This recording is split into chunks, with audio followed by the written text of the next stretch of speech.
실점을 했는데도 불구하고 후에 지금 시간대로 본다면 53분에 실점을 했는데 첫 교체가 69분에 있었어요. 네. 이런 이유는 뭐가 있었을까요? 굳이 교체가 문제가 된다고 하면은 5백으로 교체를 하거나 아니면은 시티는 그런 선수가 없지만 여기서 까세미로 같은 선수가 있어요.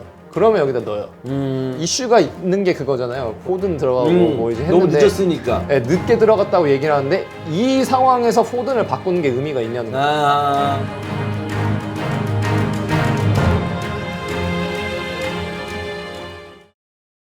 네, 토트넘과 맨시티 경기 한번 살펴보도록 하겠습니다. 조윤희는 다른 일정이 있어서 먼저 자리를 떠났는데 장코치 개누가라고 단둘이서 이런 얘기하는 건 처음이잖아요. 처음이네요. 그런 네, 거. 네, 훨씬 더 깊고 진지한 어떤 그런 분석이 되지 않을까라는 생각입니다. 네. 사뭇 어색하네요. 네, 사뭇 어색합니다. 하다 보면 풀릴 겁니다. 네, 네. 경기 어떻게 보셨어요? 경기 봤는데 전반전은 그냥 뭐 다들 보신 것처럼 시티가 압도했다. 네. 근데 시티가 압도한 이유가 있을 거 아니에요. 저는 솔직히 조금 납득하기 힘든 토트넘의 접근 방식이 있었습니다. 저는 솔직히 이해할 수 없고. 그러니까 전반전에는 맨시티가 압도했는데 네. 그 맨시티가 압도한 이유가 네. 토트넘에게도 많이 있다 이 얘기잖아요. 네, 저는 한 절반 정도 있다고 봅니다. 네네. 시티가 당연히 잘하긴 했는데 토트넘이 약간 원인 제공을 했고 저라면은 절대 안 할 것 같은 접근 방식이 좀 있었거든요. 뭐죠? 그거에 대해서 좀 얘기해보면 좋을 것 같습니다. 정말 궁금한데. 네, 제가 원래 이런 얘기 잘 안 하잖아요. 네. 확실히 저는 좀 이해하기 힘들었던 게 있어서 얘기를 해보겠습니다. 이게 시티가 최근 경기들을 보면은 4-3-1-2로 경기를 해요. 중앙에서 결국에는 미드필더들을 많이 둬서 과르디올라는 예전부터 항상 얘기하는 게 자기는 좋은 선수면은 중앙에서 뛰어야 된다고 생각한다라고 이제 얘기를 많이 하고 그러면서 이제 발전됐던 게 이제 인버티드 풀백, 특히 필립 람 이런 선수는 좋은 선수니까 사이드에만 두기 아까워서 중앙에 좀 더 관여돼서 이제 중앙은 사실 공이 사이드로 나갈 수도 있고 중앙으로도 나갈 수 있으니까 거기서 좀 더 선택 여지를 줘야 된다 이렇게 얘기를 많이 하는데 그래서 영향력을 끼치는. 예. 그래서 최근 경기들에서 보면은 딱 그 형태로 경기를 합니다. 미드필더들을 많이 두고 중앙에 좋은 선수들을 많이 둬서 특히 뭐 최근에 영입된 뭐 셰르키라든지 뭐 라인더스 같은 경우도 그렇고 중앙에 선수를 많이 두고 경기를 해요. 근데 이제 약간 저로서는 조금 의외인 거는 뭐냐면은 과르디올라는 항상 무조건 윙으로 좌우폭을 확보하는 선수였거든요. 근데 이렇게 되면서 이제 윙으로 좌우폭을 확보하진 않고 이날 토트넘전도 결국에는 보게 되면은 세메뇨가 투톱 중에 하나로 나오고 그 다음에 이제 홀란 같은 경우가 투톱 중에 한 명으로 좀 나왔었죠. 그래서 되려 좌우폭 같은 경우를 풀백으로 필요할 때 이제 올려서 가져가는 경향이 좀 있습니다. 근데 시티가 이렇게 경기에 대한 접근을 하는데 토트넘이 그거에 대한 수비 방식으로 이제 내놓은 형태가 저로서는 조금 의아스러울 수밖에 없는데요. 그리고 그게 이제 저는 솔직히 조금 이해는 안 돼요. 왜냐면 구조적으로 봤을 때 토트넘이 공격을 할 때는 3-5-2에 가깝게 공격을 했어요. 근데 지금 제가 빨간색으로 놨는데 요걸 토트넘이라고 생각을 하시면은 5-4-1 내지 5-2-3 정도로 수비를 했어요. 근데 이제 내려앉게 되면 5-2-3이 결국엔 5-4-1이 되니까. 근데 이렇게 경기를 하는 거는 구조적으로 봤을 때 시티가 4-3, 이 다이아몬드 4-4-2, 4-3-1-2 형태로 하는 거 분명히 어느 정도 예측 가능했을 거거든요. 이거는 거의 천적 같은 거예요. 그 구조적인 관점에서 봤을 때 거의 나를 그냥 구조적으로 먹어주십시오 하는 구조예요. 그걸 이제 설명을 한번 드려볼게요.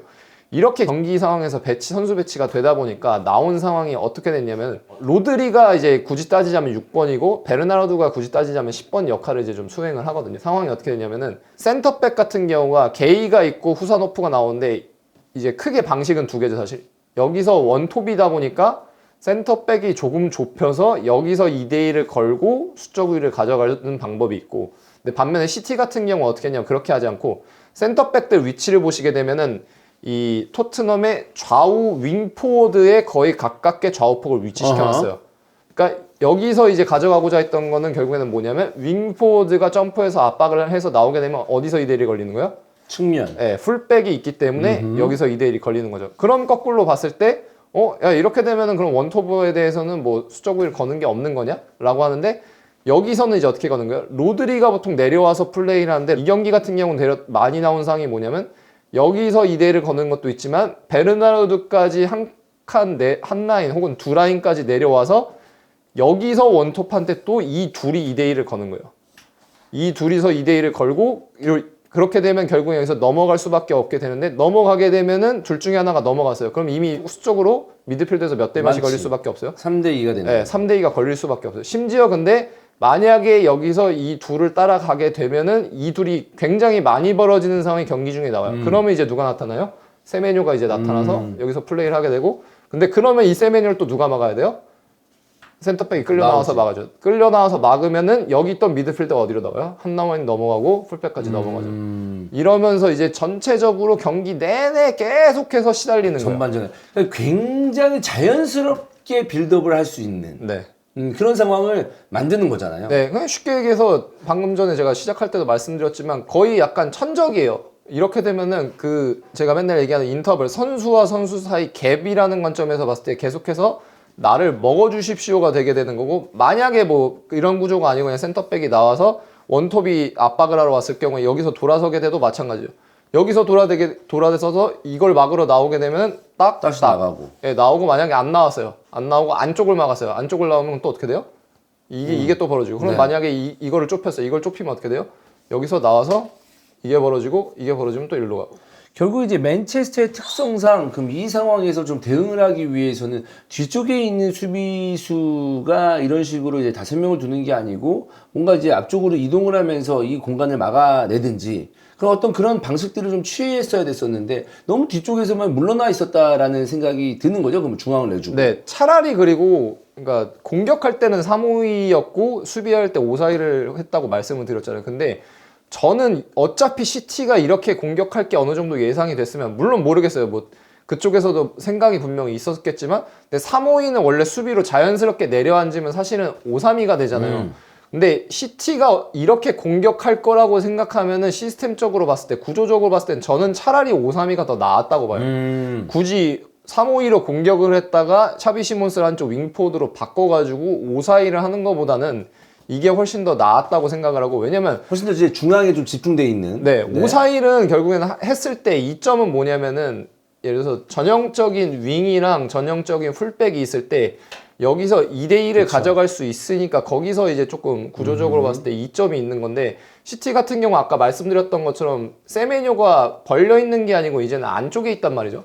안쪽에 있고 결국에는 4-3-1-2로 하면 중앙에 수적 우위가 있는 건데 이거를 굳이 5-3-1을 하지 않고 약간 비대칭으로 굳이 끌어내려가면서까지 5-4-2를 했어야 됐는지가 저는 좀 굉장히 의문이 들더라고요. 그럼 첫 번째 예상이 잘못된 건 아닐까요? 세메뇨가 사실 이제 측면을 벌려서도 이제 활동이 가능한 선수고 양쪽 셰르키 역시도 측면을 벌릴 수 있으니까 이런 식으로 이제 생각을 해서 생각을 했다가 펩이 굉장히 중앙 집중적으로 이제 미드필더와 이 다른 이제 측면 자원들을 쓰고 있구나라고 생각을 하면서 어떻게 본다면은 경기 시작 전에 갖고 온 수가 밀렸다. 프랭크 감독이. 이렇게 볼 수도 있는 거잖아요. 근데 그러면 저는 그거라 생각해요. 저는 감독 포함 코칭 스태프의 굉장히 중요한 능력 중에 하나가 경기가 일어나기 전에 경기에서 벌어질 상황을 예측하는 거라고 생각을 그렇죠. 하거든요. 예측을 해야죠. 근데 최근에 시티가 경기에 접근한 방식을 보면은 이렇게 경기하는 거는 최근 경기들을 봤을 때는 어느 정도 예상을 했어야 됐다. 답이 나와 있던 상태예요. 근데 여기서 수비를 이렇게 5-4-1을 했다? 이거는 저는 굉장히 조금 의구심이 많이 들고 아까 처음에 말씀드렸던 것처럼 이게 예상이 되는 상황이면 저는 절대로 5-4-1로는 수비 안 하죠. 5-3-2로 하던가 아니면은 후반전에 했던 것처럼 뭐 4-4-2로 하던가. 네. 그러면은 전반전에는 상대에게 완전히 수싸움에도 밀렸고 선택이 잘못되면서 그리고 그 와중에 그럼 여기서 더 이상 이걸 한번 물어볼게요. 전반전 얘기를 했을 때 어쨌든 압도적으로 이제 상대에게 일찌감치 실점하면서 경기가 끝난 듯한 느낌도 들었습니다. 객관적인 전력에서 맨시티가 강하고 또 사용할 수 있는 자원들이 많은 부상 선수가 있었던 토트넘이었기 때문에 쉽지 않아 보였었는데 그러면 경기 중에 이거를 바꾸는 거는 어려웠을까요? 전반전에 셰르키 타골 먹었어. 이거 좆됐다 이거. 잠깐만 이거 전형 바꿔야 된다. 이거 내가 준비 잘못했다. 야 바꿔봐. 이렇게 해서 중앙 해봐. 이거는 그 말처럼 쉬운 건 아니잖아요. 근데 5-3-2로 수비를 하는 거는 저는 충분히 가능했다고 생각해요. 여기서 이제 그 중원에서의 한두 명 선수만 지시만 내리면 되는 거니까. 왜냐하면 그리고 토트넘이 5-3-2로 수비를 이번 시즌에 안 해본 팀이 아니잖아요. 근데 이제 그런 거 같은 경우는 그리고 5-3-2로 그냥 바꾸자고 얘기를 충분히 할 수 있다고 생각하고 그리고 우리가 맨날 플랜 B 얘기를 하는데 그러니까 완전히 경기에 대한 접근 방식 자체를 바꾸는 게 아니고 수비 형태를 바꾸는 거는 저는 충분히 가능했다고 아하. 생각하거든요. 그리고 그런 게 약간 경기 전에 어느 정도 언질이 있었어야 된다고 생각을 해요. 만약에 수비적으로 문제가 발생을 하면은 이 시티가 이렇게 공격을 하니까 만약에 잘 안 되면 5-3-2로 바꿀 수도 있다라고 언질을 어느 정도 돼서 그러면 이제 경기 중에 선수들한테 얘기를 그냥 하더라도 아 오케이 5-3-2로 이미 얘기가 돼 있었으니까 5-3-2 형태로 수비하자라고 갈 수가 있었을 텐데 전반전을 그냥 저는 이 상태로 계속 갔던 게 솔직히 조금 의아스러운 거죠. 아, 이게 충분히 바꾸면 바꿀 수 있었는데 후반전에 뭔가 맨시티가 좀 더 경기를 잘했더라면은 그냥 쉽게 상대에게 경기를 내줄 수 있는 경기였다. 그러니까 프랭크 감독의 이런 변화에 대한 기민한 변화에 대해서도 아쉽고 경기 전에 준비에 대해서도 아쉬운 전반전이었다라고 네. 볼 수 있는데 네. 후반전에는 사뭇 다른 느낌이 났습니다. 어떤 변화가 있었을까요, 그러면? 일단은 5-3-2였는데 로메로 뺐잖아요. 네. 로메로 빼고 결국에는 4-4-2로 바꿨습니다. 이거는 아마도 로메로의 그 컨디션 문제도 있었기 때문에 네. 이런 교체가 이제 있었던 것 같은데. 네, 겸사겸사죠. 뭐 센터백 중에 하나를 결국에는 뺐어야 됐는데 뭐 누구를 뺄 거냐로 이제 가니까 결국에는 이제 뭐 드라구신이랑 팔리니아 같은 경우 그대로 두고 그러면 만약에 로메로의 컨디션이 괜찮았다면 계속 3백으로 갔을까요? 그건 아닌 것 같아요. 아닐 것 같다. 네, 근데 그 정도는 네. 변화를 줬을 거다. 네. 그 정도까지는 네. 하프타임까지 야 하던 대로 해. 놓지는 않았을 거다. 그거는 진짜 심각한 문제예요. 그건 아니, 심각하다. 네, 뭐 최근에 화제가 됐던 게 뭐죠? 뭐 헤이팅하 영입돼서 헤이팅하가 뭐 수비 국면에 대해서는 좀 더 개입을 한다 이런 얘기도 있잖아요. 근데 이거 만약에 그대로 하면은 뭐하러 데리고 온 거예요? 오케이 무슨 말인지 알겠습니다. 말도 안 되는 것 한마디로. 네. 그래서 어쨌든 만약에 로메로가 컨디션이 괜찮았다면 드라고신을 빼고 로메로가 있든 네. 누가 있든 어쨌든 이 전형은 바꿨을 것이다. 네, 어프로치 자체를 바꿨습니다. 그래서 4-4-2로 바꿨는데 4-4-2로 바꾸니까 그래도 아까 우리가 얘기했던 그런 상황은 이제 안 나오죠. 이제 그런 상황 안 나오죠. 왜냐하면 일단은 원톱이게 되면은 센터백 자체가 너무 자유로우니까 센터백 자체가 자유롭고 사이드에서도 수적 우위가 걸리고 그리고 미드필더 중앙에서부터 중앙 수적 우위가 걸리는데 일단 투톱으로 수비를 하게 되면은 센터백한테 그 정도의 여유가 없어요. 지금 보시는 것처럼 아까 우리가 봤던 원톱일 경우에는 로드리랑 그리고 베르나르도 실바가 10번에서 내려와서 원톱에 대해서 좁게 서서 수적 우위를 가져가고 여기서부터 계속해서 플레이를 이어나갈 수가 있는데 일단 투톱이게 되면은 그거 자체가 성립이 안 돼 버리죠. 구조적으로 봤을 때 성립이 안 되고 공간이 그 정도까지는 활용이 안 되니까 여전히 시티가 경기를 못했냐? 그건 당연히 아니지만 여기서부터 이제 결국에는 이제 변수가 발생하기 시작한 거고 그리고 전반전에 뭐 하프타임 때 엄청 강하게 분명히 얘기를 했겠죠. 막 보니까 전반전 끝나기 전에 막 한 30분쯤이었나 프랭크 감독이 뭐 집어 던지고 막 뭐 메모 열심히 하다 갑자기 집어 던지더라고요 보니까. 집어 던지고 했는데 분명히 라커룸 때도 전반전에 끝나고 굉장히 강하게 얘기를 했을 거예요. 그리고 그냥 시티 상대로 홈이기는 하지만 0-2로 지고 있다. 이미 이거 뭐 잃을 거 없는 상황이니까 야 뭐 0-2로 질래 뭐 0-3으로 지나 0-4로 지나 똑같다. 그냥 가가지고 이제 나가서 그냥 싸워라 할 수 있는 거 해라 뭐 이런 식으로 분명히 라커룸 대화가 갔을 테니까 그런 게 결국엔 정신적에 또 크게 영향을 미쳤겠죠. 그래서 전반전에는 상대에게 아예 골과 분위기를 다 내줬고 어떤 수싸움에서도 밀렸는데 하프타임을 지나고 나서 후반전에는 나아진 토트넘의 모습이었다. 그 와중에 뭔가 논란이 있는 이제 득점이 터졌습니다. 네. 그거에 대해서는 뭐 묻지는 않을게요. 뭐 어떻게 생각하는지. 네. 한번 물어볼까요? 어떻게 생각하세요? 그거에 대해서. 그래요? 저도 좀 되게 애매하다고 생각해요. 애매하다고 생각해요. 이게 각도 따라 좀 다른데 분명히 근데 찼거든요. 그치. 네, 분명히 그 차서 동작이 있었기 때문에. 저도 조금 솔직히 안 애매한 동작이긴 해. 네, 근데 이거 만약에 이제 지난 시즌에 구단에 있었으니까 네네. 강원이 그 상황에서 그렇게 당했어. 눈 돌아가죠. 눈 돌아가죠. 안 되죠. 절대. 그건 진짜 눈 돌아가는 거야. 눈 돌아가죠. 쌍욕 다 나오죠. 그러니까 이제 펩도 끝나고 나서 인터뷰도 굉장히 짜증스럽게 할 수밖에 없는 상황이었는데 그러면서 어쨌든 그런 애매한 득점이 터졌습니다. 그럼 여기서 궁금한 거야. 전반전에 충분히 바꿀 수 있는 그런 그 시간이 있었는데도 바꾸지 않으면서 상대에게 내줬다고 토트넘이 얘기했잖아요. 그럼 반대로 여기서 궁금증은 골 먹었어. 그럼 과연 맨시티는 변화가 있었느냐? 이거에 대해서 좀 궁금하거든요. 변화는 없었고요. 시티 자체는 그대로 가져갔는데 그러니까 이게 경기 중에 오는 그 모멘텀이 있는 거죠. 모멘텀이 있는데 결국에는 그 모멘텀을 가져오는 가장 큰 요소는 전 골이라고 생각해요. 근데 딱 그 논란의 여지가 있는 그 골이 들어갔잖아요. 그러면서 저는 모멘텀이 이제 조금 더 토트넘 쪽으로 이제 넘어갔다고 생각을 해요. 그리고 특히 어쨌든 홈이잖아요. 토트넘도 경기장에 찾아오는 팬들이 굉장히 많은 팀에 해당이 되고 그러면서 분위기가 굉장히 급변할 수밖에 없는 거죠. 그리고 최근에 가르디올라가 그런 얘기 했잖아요. 맨체스터 더비 진 다음에 기자회견에서도 얘기했던 게 최근 1, 2년 굉장히 많은 선수들이 새로 영입이 됐다. 그러다 보니까 이 선수들은 맨체스터 더비에서 올드 트래포드에서 경기했을 때 어떤 느낌인지 어떠한 마음가짐으로 경기해야 되는지에 대한 경험이 없다. 그러니까 오늘 경험도 결국에는 다음번 경기 때는 뭔가 우리에게 도움이 될 거다. 우리 성장하게 할 거다. 이런 얘기를 했는데 근데 똑같죠. 결국에는 뭐 토트넘이 올드 트래포드만큼은 아닐 수는 있지만 토트넘 원정을 왔을 때 2대 0으로 이기고 있다가 막 그런 형태로 한 골을 내줬을 때 쉽게 말해서 말리는 상황이 올 수가 있는데 그거를 경험해보지 못한 선수들이 이제 다수가 있기 때문에 거기서 쉽게 얘기해서 그냥 말려서 모멘텀이 좀 넘어갔던 거죠. 그럼 그 모멘텀이 넘어갔을 때 교체 투입을 통해서 변화를 줄 수도 있잖아요. 네. 근데 그 교체도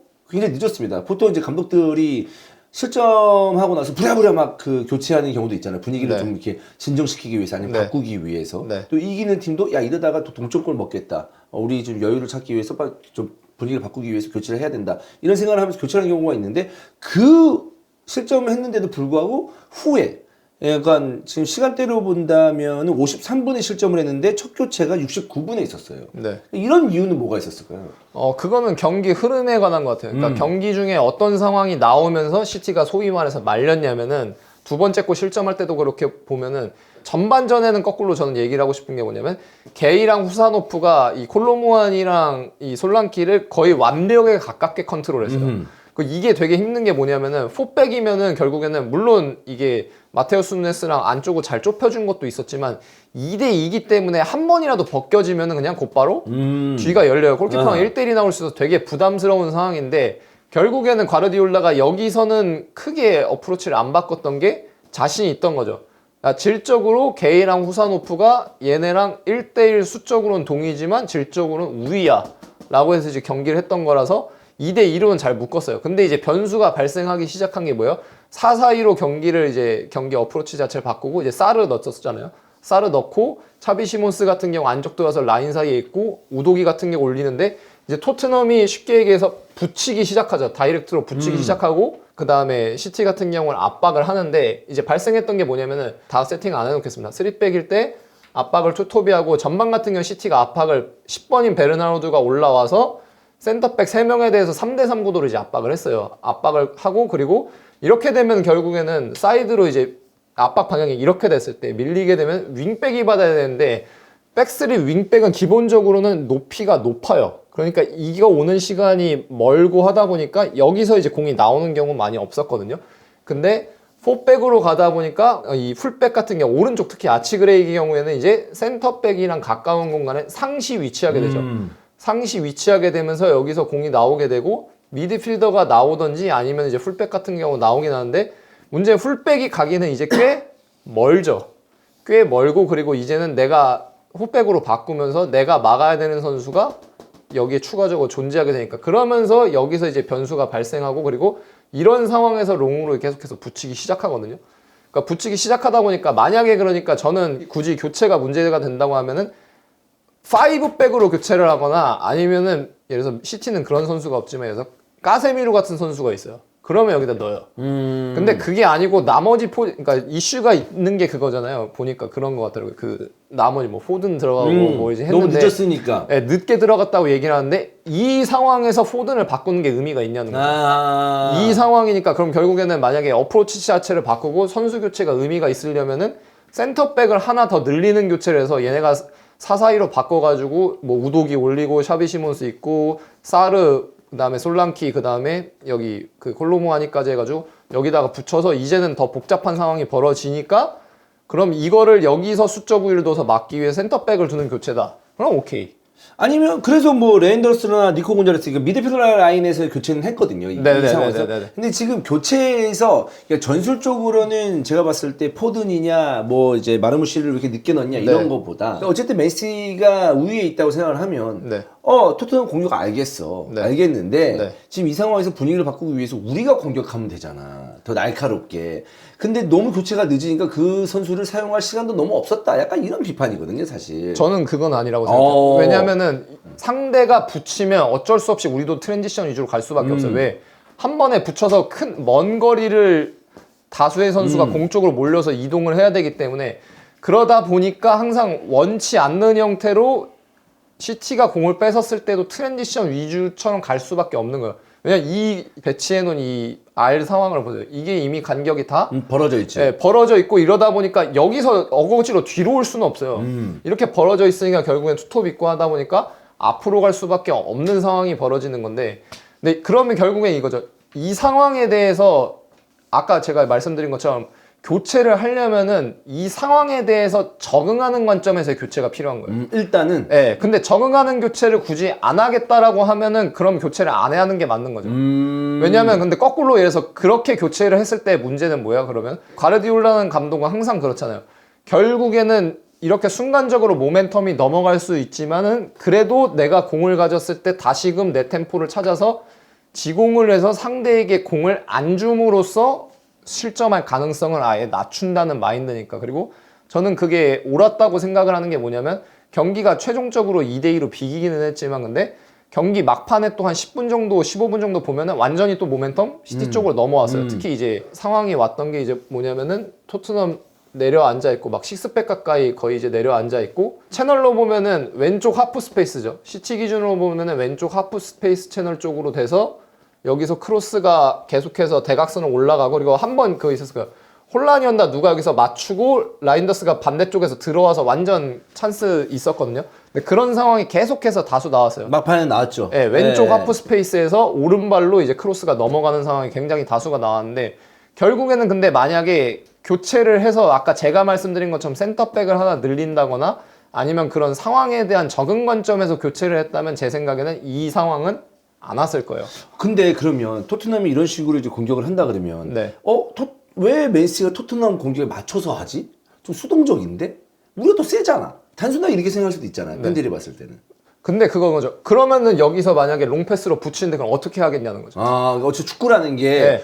그 단순하게 때려놓는 거는 네. 누구도 네. 막을 수가 없는 거니까. 그게 그래서 프리미어리그가 제가 매번 얘기하자면 프리미어리그가 그래서 어려운 거고 제가 저번에 한번 얘기했던 것처럼 아센시오가 아스톤빌라 뛰고 나서 라리가 쪽에서 그 프로그램 다전에서 물어봤더니 라리가랑 프리미어리그랑 다른 게 뭐냐라고 했더니 얘기한 게 프리미어리그는 매치 안에 미니 매치들이 있다는 거예요. 그러니까 전체적인, 그러니까 시티로 가면 전체적으로 봤을 때는 뭐 4-4-2를 하든 전반처럼 5-4-2를 하든 공을 가지고 우리가 4-3-1-1을 했어요. 그래서 경기를 주도하고 안쪽으로 좁혀 놓고 그다음에 수적을 가지고 사이드 공간을 확률 활용하고 했는데 그 안에서 모멘텀이 90분 내내 안 넘어갈 수는 없어요. 무조건 넘어가는데 넘어갔을 때 결국엔 핵심적인 건 안 먹혀야 되는 거예요. 안 먹혀야 되는 건데 그 모멘텀이 넘어가는 순간을 아센시오 말대로 하면 뭐예요? 미니 매치인 거예요. 그 아까 이제 롱패스를 토트넘이 4-4-2로 바꾸고 올려빗 붙이는 그 한 10분, 20분 정도 되는 순간이 맨시티 거기서 안 먹었으면 됐어. 네, 미니 매치인 거죠. 그리고 아센시오 표현으로 그 미니 매치는 뭐냐면 컨트롤 할 수 없는 상황이라고 얘기해요.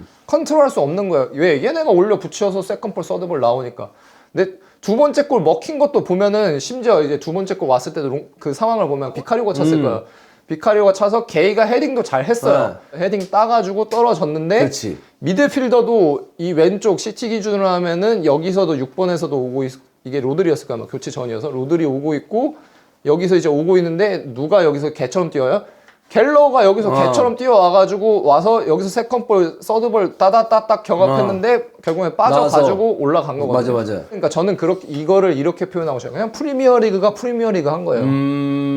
그러면 지금 얘기를 종합해 보면 오케이 요 후방에서 때리는 거 못 막아. 이거는 솔직히 말해서 맨시티가 대학팀하고 해도 얘들 후방에서 때려놓는 거 뭔 수로 막습니까? 그렇죠. 손으로 블로킹할 수 있는 것도 아니고 그건 맞잖아. 네. 그 다음 문제에서 맨시티 입장에서 지금 포든하고 마르무시 그 앞에 중요한 게 아니고 여기에서 얘들이 이렇게 하니까 수비 라인이든 미드필드 라인이든 내려앉아서 대응을 할 것이냐 아니면 얘들도 사실 확률 높은 축구는 아니잖아요. 토트넘이. 그렇죠. 그래서 이게 떨어진 거를 우리가 받아내고 우리가 이제 아까 한 것처럼 지배를 할 것이냐 그 선택을 했는데 펩은 후자를 선택했다는 거 아니에요? 그쵸, 한마디로. 그쵸. 근데 그 상황에서 그 모멘텀에서 네. 결국 실점하고 말았고. 네. 그리고 나서 추후에 계속 본인들의 모멘텀을 가져가면서 펩은 실점했으니까 아쉽지만 세 번째 골을 발했지. 네. 그러면서 그 분위기는 사실 막판에 나왔던 거고. 하지만 득점이 안 나와서 안 나왔던 2대2로 거고. 비긴 거고. 네. 만약에 근데 그 아까 제가 말씀드렸던 찬스나 이런 게서 들어가도 이상할 게 없는 상황들이죠. 근데 거기서 들어갔으면 그러면은 교체를 안 한 게 옳은 게 되는 거죠. 그렇지, 결과적으로는. 네. 근데 이제 뚝심 있게 되는 거지. 네. 근데 이제 비겼다 보니까 그러니까 결국에 정답은 사실 없는 거예요. 정답은 없는 건데 근데 저는 그렇게 생각해요. 만약에 교체를 센터백을 늘린다거나 그런 식으로 교체를 해서 이득점이 안 나왔을 수는 안 먹혔어요. 예를 들어서 안 먹혔다고 할 수 있는데 근데 그러면은 당연히 마르무시랑 포든의 그 시간대 교체도 없었을 수도 있죠. 왜냐하면 그 마르무시랑 포든이 들어갔던 거는 막판이긴 하지만 그래도 그 모멘텀이 왔고 마르무시랑 포든은 그래도 저는 그렇게 생각해요. 뭐 물론 약간 비슷한 어느 정도 성향이 있지만 그래도 공간이 이제 식스백으로 내려가고 더 좁아졌으니까 거기서 조금 더 차이를 만들어낼 수 있는. 네, 거기서 차이를 만들어낼 수 있는 선수의 관점에서 이제 들어간 것도 저는 있다고 생각하는데 근데 만약에 이 형태를 고수를 안 했으면은 저는 그 교체도 없었을 수도 있다고 생각해요. 물론 그냥 뭐 시간대상 이제 체력 안배상 들어갔을 그렇죠. 수도 교체를 있는데 들어갈 수도 네. 있으니까. 네. 이건 좀 새로운 시각이다. 네. 이렇게 들어보면 펩은 잘못한 게 없네요. 뭐 비겼으니까 잘못한 거죠. 왜냐면 이게 잘못했다. 그러니까 그치, 책임은 있겠지만 네. 어떤 그 탭의 어떤 그 플랜이 뭔지는 조금 알 수 있는. 우리가 뭐 그 팀에 들어간 게 아니기 때문에 그렇죠. 100% 알 수 있는 건 아니지만 네. 그 좀 알 수 있는 그런 부분이네요. 그러니까 이걸 하냐 안 하냐. 그러니까 너네 때려놔라. 우리는 우리대로 하고 세 컨펌을 땄는 다음에 우리 플랜대로 갈 거다. 때려놓네. 야 데뷔하자. 데뷔해가지고 안 먹으면 우리 이길 수 있다. 뭐 이거의 어떤 순간적인 어떤 판단의 어떤 그 선택의 차이인 거잖아요, 사실. 그러니까 프리미어리가 어려운 게 그리고 최근에 뭐 이제 많이 제 주변에서도 다들 얘기를 많이 하시는데 뭐 펩이 NFL 쪽 뭐 감독 코치들이랑 뭐 소통을 한다라고 얘기를 하는데 결국에는 그 소통하는 게 이거죠. 그 볼이 떨어지고 나서 세컨볼, 서드볼 경합하고 이제 그 뭔가 중립볼 상황들이 발생을 하는데 다들 아시는 것처럼 뭐 럭비라든지 NFL이라든지 이런 종목들은 그런 게 굉장히 강조되는 종목이잖아요. 그러니까 컨트롤 할 수 없는 거를 컨트롤 하고자 하는 게 그 종목들의 본질이라고 볼 수가 있는데 이게 프리미어리그가 결국에는 그 부분에서 너무나도 많은 차이들이 발생을 하고 그게 득점까지 이어지는 게 이번 시즌이고 특히 본머스 같은 팀 득점하는 거 보세요. 막 스로인 해가지고 집어넣고 하는 거 보면은 결국에는 디테일은 다르지만 그 본질, 결은 같거든요. 우리가 원하는 카오스를 만들어내는 거예요. 근데 그게 쉽지 않죠. 네. 카오스라는 단어 자체가 역설적이잖아요. 굉장히 쉽지 않죠, 네. 이게. 제가 재작년에 영국 갔을 때도 이제 지금 사라고사 감독하는 친구가 이제 그때 레딩 감독이었거든요.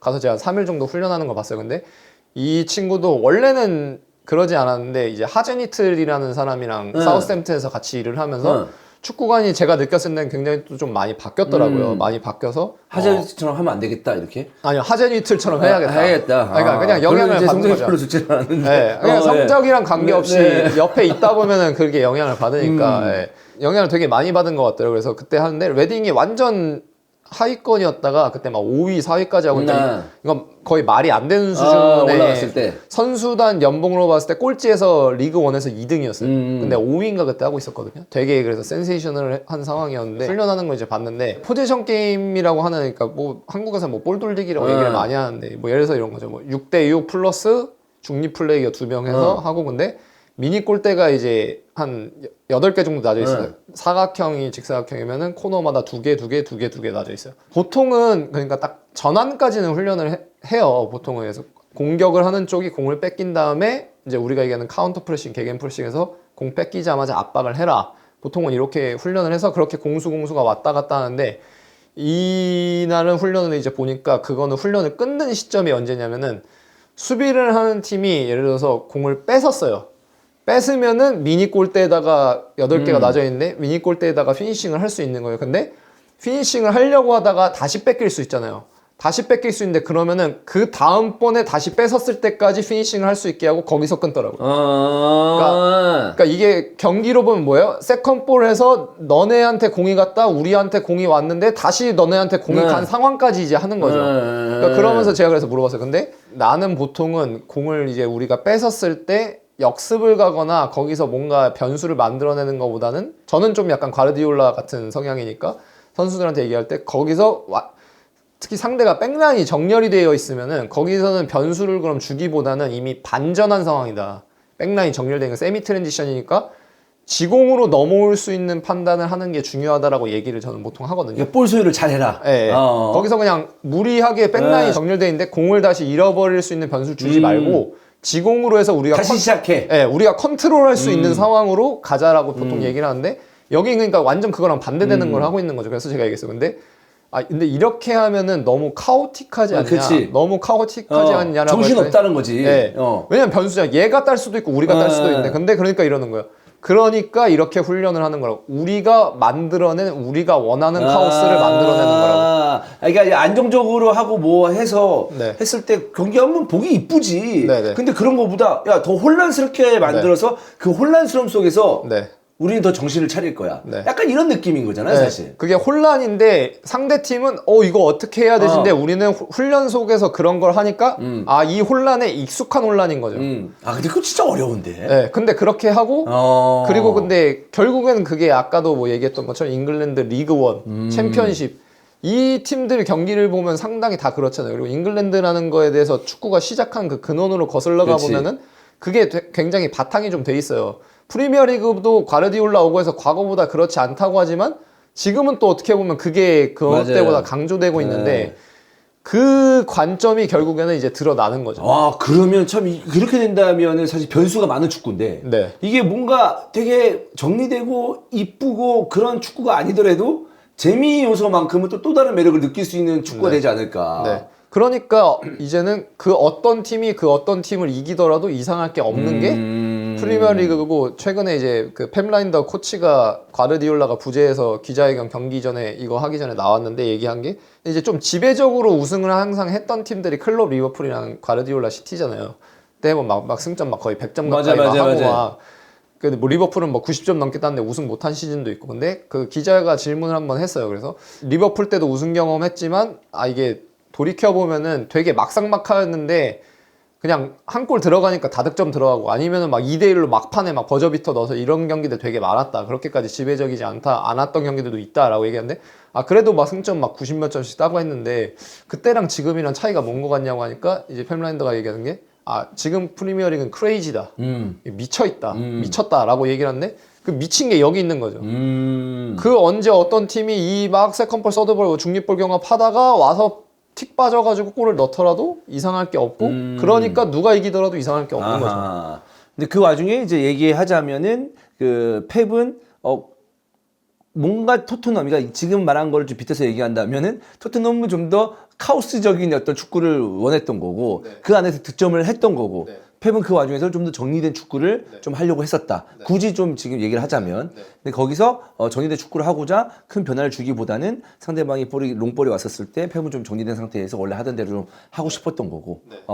그 느낌에서 앞쪽에 우리가 단순하게 봤을 때는 왜 앞쪽에 있는 공격수를 지금 교체 안 해? 그러니까 골 더 못 넣고 비겼잖아 라고 쉽게 얘기할 수 있겠지만 이 상황에서는 이 앞쪽보다는 뒤쪽이 더 중요했고 펩의 선택은 좀 더 이제 그 설명한 대로 그런 식으로 좀 운영을 하고 싶었다 이거잖아요 정리하자면. 전체적인 어프로치는 접근 자체는 그러니까 전략이 틀리지 않았다라고 생각을 해서 전술적으로 수정을 하지 않은 거죠. 그리고 실제로 경기 막판에 모멘텀이 다시 넘어왔고.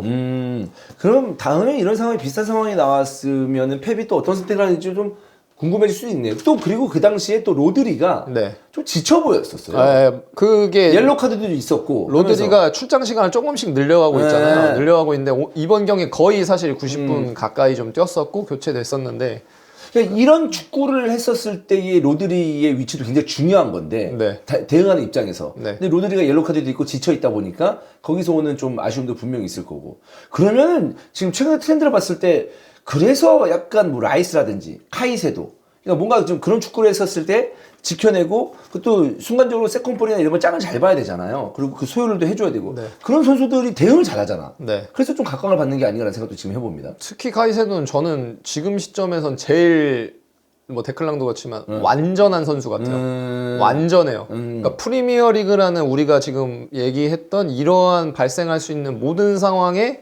대처가 가능한 미드필더가 아닌가 생각해요. 로드리도 당연히 뭐 그런 선수죠. 원래만 해도 로드리도 이렇게 공 가지고 하는 게 그렇게까지 부각되는 선수는 아니었고 뭐 비아레알 때는 아틀레티코 때 보면은 맞아요. 지금 같은 선수는 사실 아니었거든요. 네. 근데 이제 그러다 보니까 로드리게의 공도 완전한데 이제 좀 폼이 올라오고 있는 중인 거고 근데 현 시점에서 딱 꽂았을 때는 저는 좀 더 넓혀보면 뭐 브루노 기마라이스 같은 선수도 있지만 근데 딱 두 명 꼽으라면은 데클란 라이스랑 카이세도 네, 완전하죠. 네. 그러니까 참 이게 풀백들이 이전에는 이 풀백들이 종쪽으로만 움직이고 최근에 이제 요 몇 년간 인버티드 풀백을 하면서 다양하게 이제 좀 스윙을 해야 된다 풀백들이 다양한 롤을 이런 얘기가 있었는데 지금 얘기 들어보면은 이 미드필더진도 옛날에는 수비형 미들만 하다가 이제 패스도 잘해야 되고 네. 그 이후에 센터백만큼의 어떤 떨어지는 볼에 대한 세컨볼에 대한 어떤 그 감각이나 소유 이런 능력도 좀 있어야 되고 미드필더도 굉장히 어려워졌다. 네. 거꾸로 토트넘 입장에서 보면은 갤러가 돈값한 거죠. 영입한 거. 갤러도 그치. 따지고 보면 그런 부분에서 장점이 있는 선수잖아요. 맞아. 여기서 그거 골 장면 한번 다시 보세요. 여기서 해가지고 솔직히 말해서 약간 그것도 있어요. 축구 해보신 분은 아시겠지만 그냥 우린 보통 뭐 아다리 싸움이라고 표현하잖아요. 맞아요. 보면은 갤러가 여기서 막 미친 개처럼 와서 그냥 아다리 싸움에서 공 빠져가가지고 결국에는 이제 올라가서 득점까지 간 거거든요. 이 아다리 싸움 이게 소위 말해서 그 뒷볼도 넷볼도 아닌 싸움에서 이제 달라붙는 거 있잖아요. 그것도 하는 선수만 해요. 네. 네, 그거 버릇 안 된 선수는 또 안 해요. 안 가요. 그거. 왜냐면 안 어차피 가. 안 올 거라고 생각해서. 하기 때문에. 예. 근데 이제 그런 성향을 갖고 있는 네. 선수니까 거기서 성공을 거둔 거고 굉장히 소중한 승점 1점을 땄다. 네. 그리고 갤러가 이렇게 했을 때 결국 갤러가 이겨서 빠졌지만 근데 갤러가 빠질 때도 시티 선수들 위치를 보면 시티 선수들이 반응이 늦었다. 애초에 위치가 안 좋았다라고는 솔직히 얘기 못하고 굳이 그러면은 따지자면 그냥 그거예요. 게이가 좀 더 헤딩을 사이드로 그냥 해서 내보내든지 아니면 좀 더 멀리 했어야 됐다 맞아, 정도? 맞아. 네. 네, 그 정도인 것 같아요 저는. 그렇습니다. 네. 와, 그 찰나의 순간에 잘 캐치를 한 갤러거와 솔랑키였었고 네. 펩의 어떤 그 선택 저도 이해 안 됐었거든요. 그러면서 이제 그 맨시티하고 토트넘 경기 끝났을 때 후토 그때 여러 가지 빡치는 포인트가 맨시티 팬들이 많다. 무슨 심판 판정부터 시작해가지고 모두 시작해서 근데 벤치에 선수 더 많은데 이거에 대해서 제대로 쓰지도 못하는 느낌이다라고 얘기를 했는데 어느 정도는 왜 그런 선택을 했는지 이해가 되는. 저는 팬분들도 그렇게 말씀하신 거 충분히 이해돼요. 네, 그렇죠. 우리는 이제 직관적으로 보는 거면 이제 얘기하는 거니까. 근데 이게 결국엔 축구라는 게 두 팀이 하는 거여서 어쩔 수 없이 상대가 나로 하여금 뭔가를 강요할 때가 있어요. 그럼 그 강요하는 거에 대해서는 적응을 할 수밖에 없고 그 적응이란 게 결국에는 공과 관련된 상황이거든요. 근데 그래서 프리미어리그가 어려운 거죠. 이제 맨시티 이제 펩 입장에서는 화날만 해요. 맨시티 팬도 그 작 같은 골만 안 먹었어도 경기 이제 그 플랜대로 갈 수 있었는데 맞아요. 거기서 이제 확 넘어가면서 그냥 프리미어리그에서 이 한 골 한 골이 진짜 쉽지 않습니다. 이번 시즌에 진짜 아무리 강팀이라고 해도 막 이번 뭐 당장 뭐 맨유도 그렇고 막 보면 막 뭐 첼시도 그렇고 막 2대 0이었다, 3대 1이었다. 경기 존나 요즘 진짜 경기 재밌어. 네, 그게 프리미어리그인데 그 근원적인 거는 전 여기 있다고 생각해요. 네. 어쩔 수 없는 거예요. 야, 내가 스로인, 롱스로인 던질 건데 너 세컨볼 서드볼 경험 안 해? 해야지. 그럼 무조건 너 해야지. 하더라도 해도 어차피 그거 내가 이겨. 내가 넣을 그런 거야. 마음으로. 네. 알겠습니다, 여러분. 와, 오늘 또 설명을 들으면서 저 역시도 약간 좀 시각이 바뀌게 다음 라운드에 이런 그 카오스적인 상황에서 누가 우위를 차지할 것이냐. 네. 이런 것도 주목해서 보면 더 재밌지 않을까라는 생각입니다. 개눈깔의 시선. 다음 시간에 돌아오겠습니다. 고맙습니다. 감사합니다.